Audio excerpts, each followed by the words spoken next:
With each strengthening of the ka, it becomes more magnetic, drawn to the initiate that which he or she desires, which is the principle of the tantric realities, as I call them. The more ecstatic you are, the more present you are, the more surrendering you are. Not doing and chasing and acting, but just being. In presentness, there is ecstasy. That presentness is worship. To worship, say, oh, thank you for creating such a divine being, such an artful creation. That is magnetism. That surrender, that being, that presence, that ecstasy is what magnetizes the entire world to you. Your desire expands, and the universe expands by your desire.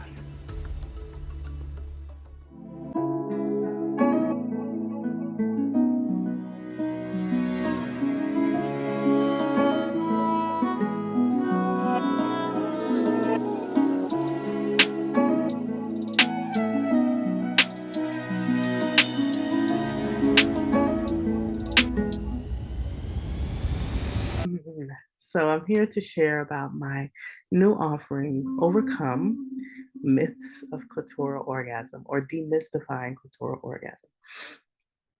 Many women are conditioned to desensitize their yonis and their wombs through an overdependence on clitoral orgasm, or fail to achieve orgasm altogether, even through clitoral stimulation, because of hypersensitivity and even pain that they may feel when touching their clitoris.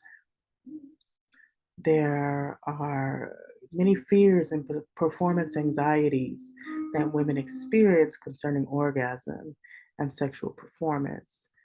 And I'm here to assuage those ambivalences and to heal some of that trauma, and those trauma informed programs that have been passed down. We have to think as women of our mothers' stories.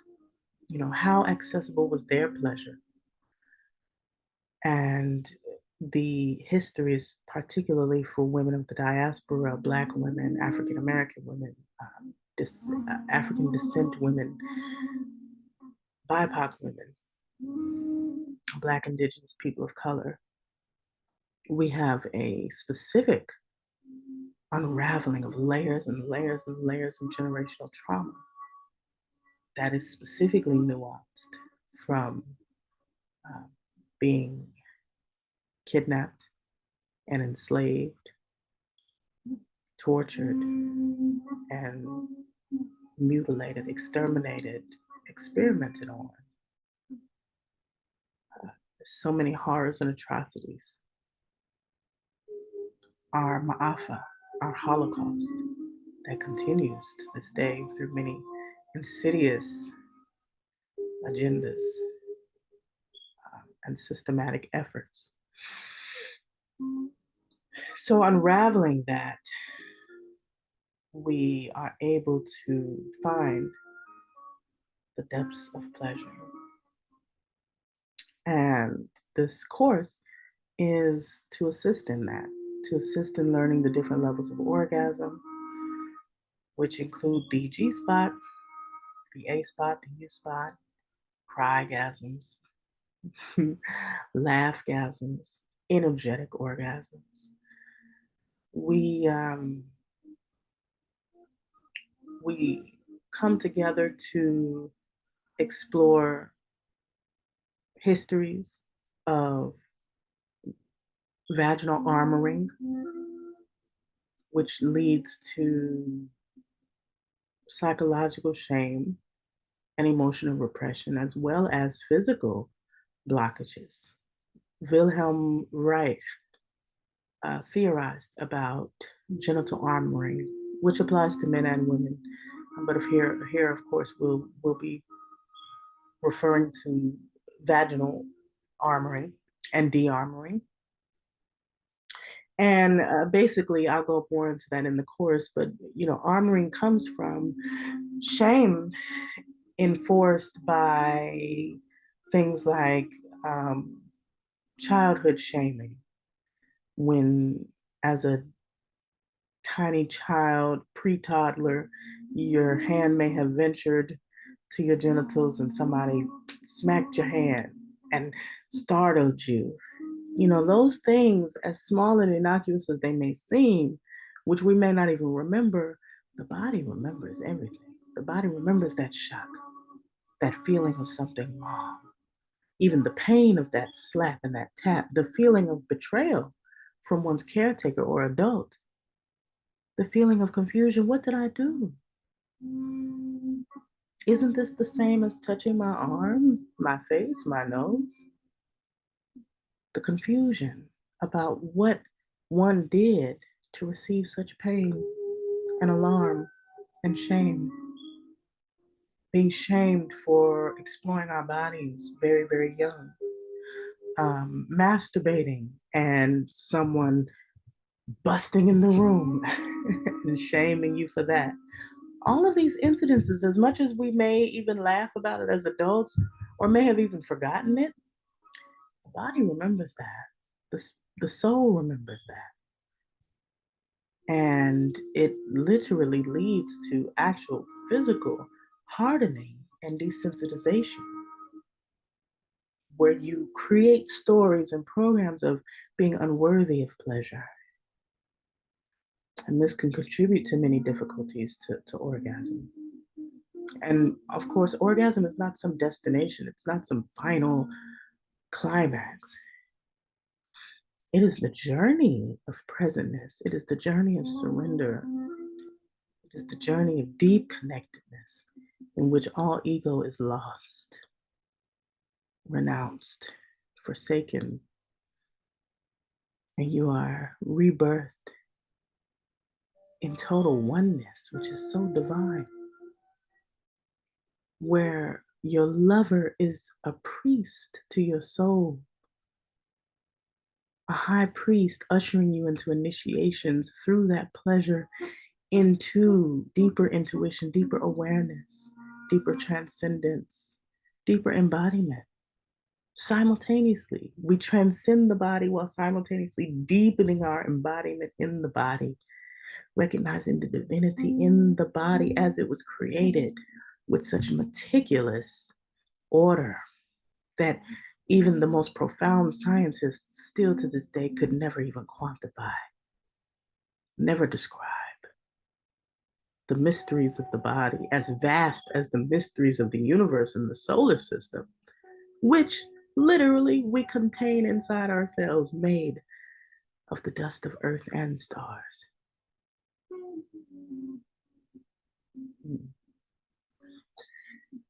Lovemaking is truly that, is this lovemaking. Creation itself was an act of love. The creator desiring to see itself reflected. That's why, as I always say, we cannot see our own faces except through a mirror, a camera, a phone, most importantly, through the eyes of another human being. Our very first mirrors when we first came out of the womb, we saw our faces in the eyes of our mother or our father.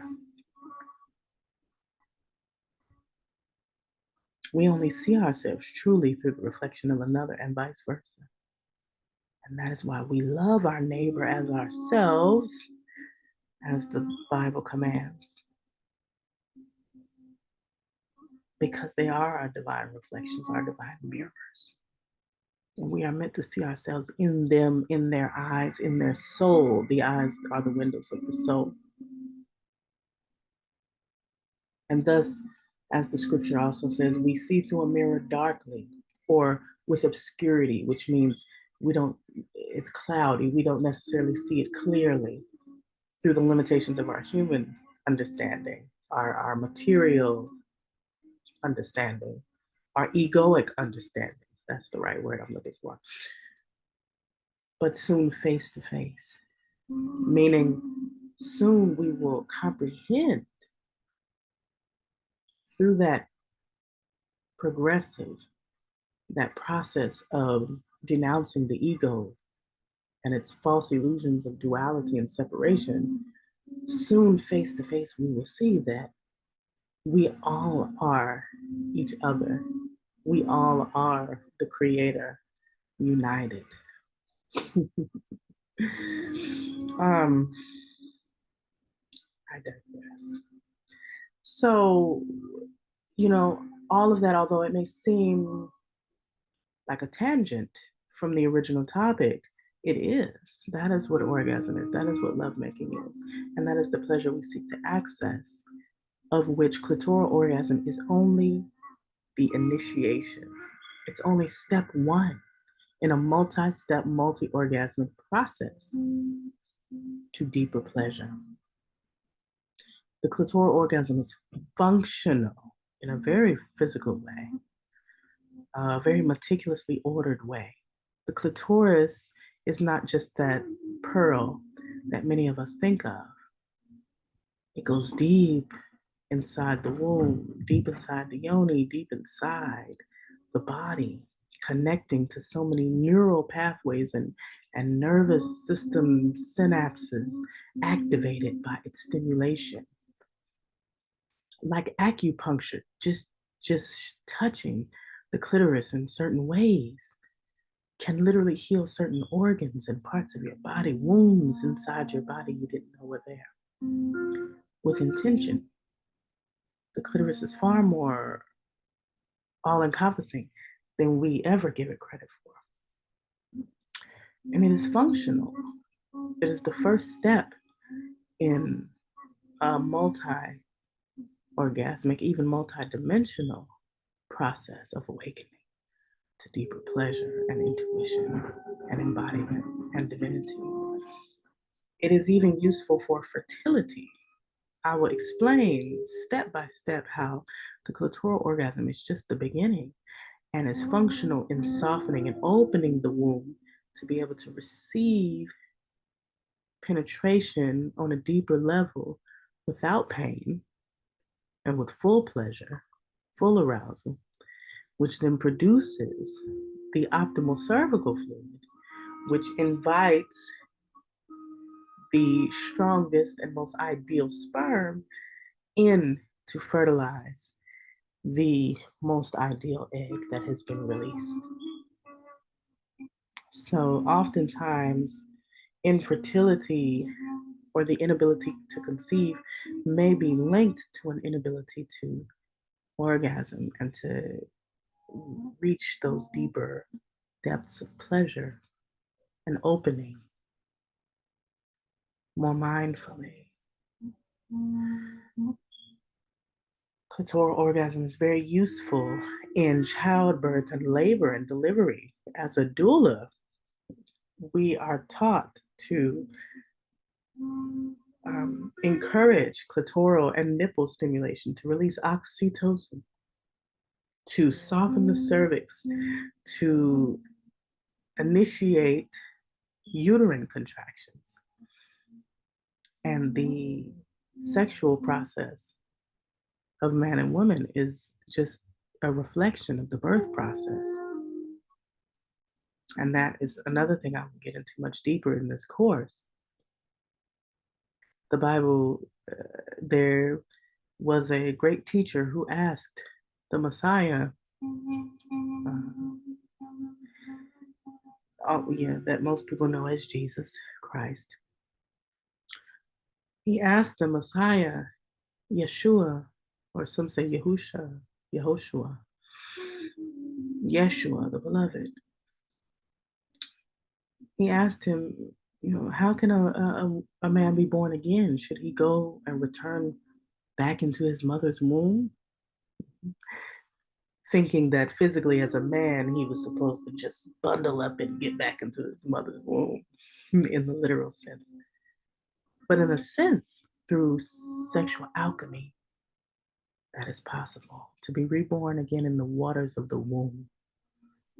That's one of the reasons I think men seek so insatiably for women.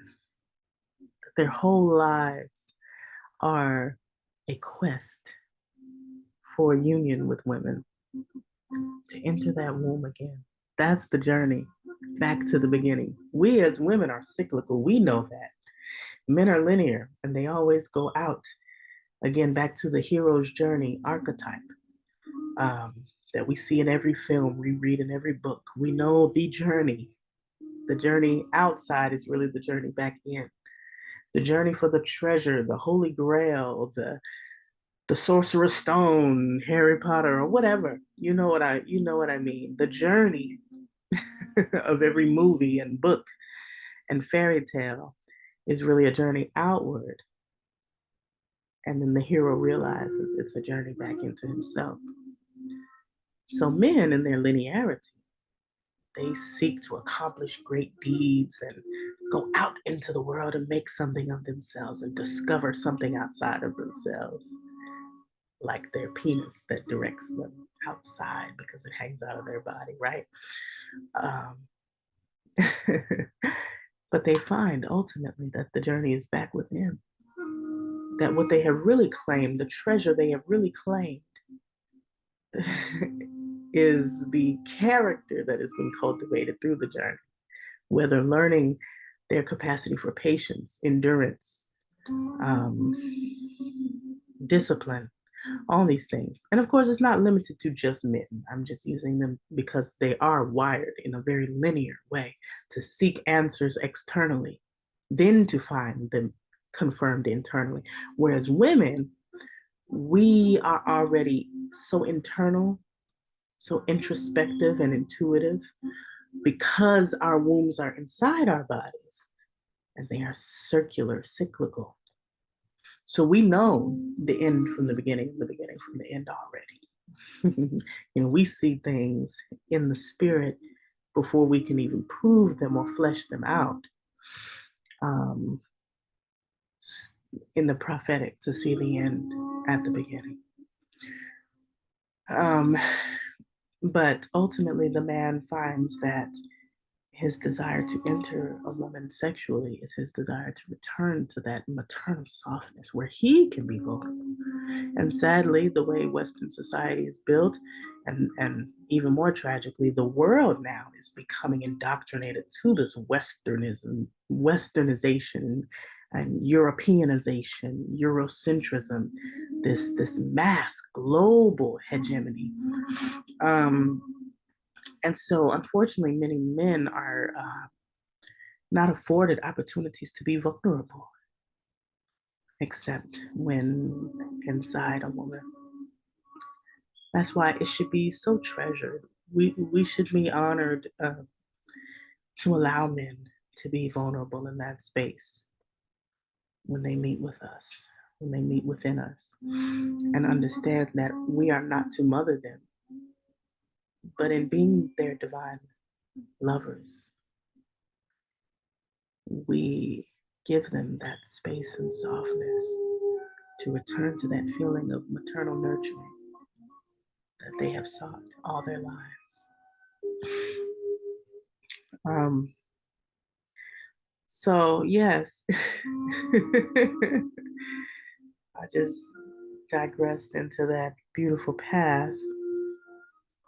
However, to come back on the main path of clitoral orgasm, we give honor to the pleasure that is accessible through that deepening and opening when we allow ourselves in perfect love and trust to open more and be more vulnerable. And that's what clitoral orgasm does. It leads us to the point of being able to open and soften.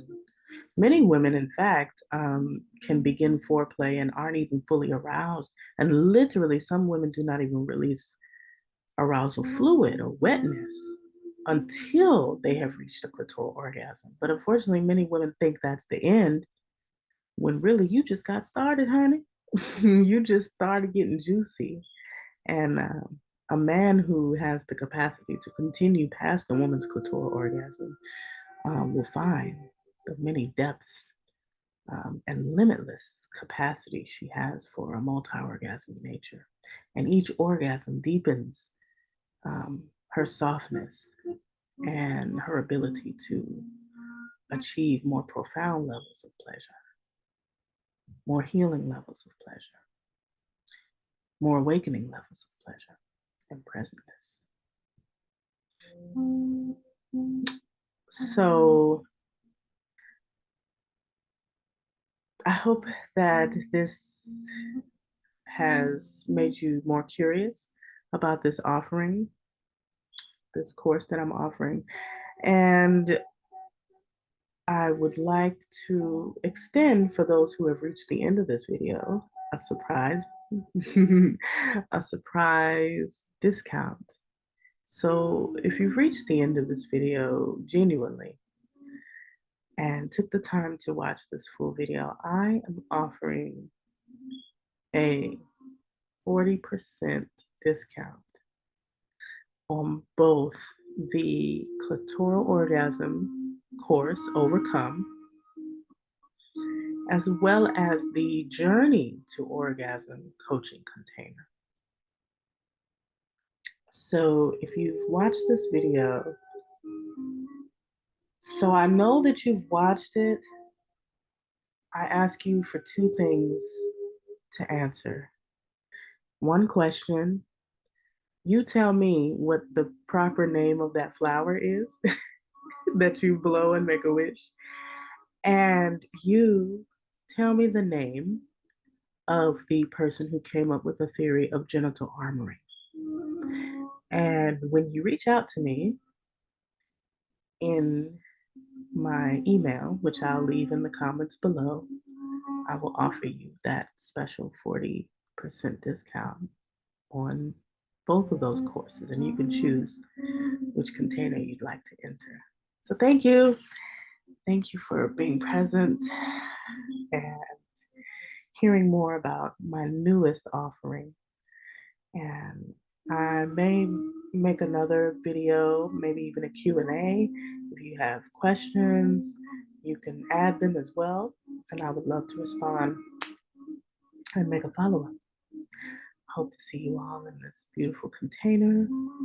And remember, you always have the choice and opportunity to access deep pleasure in every single moment.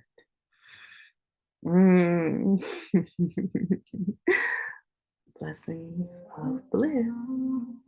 Sex is not affection. It is your nature. It is your warmth.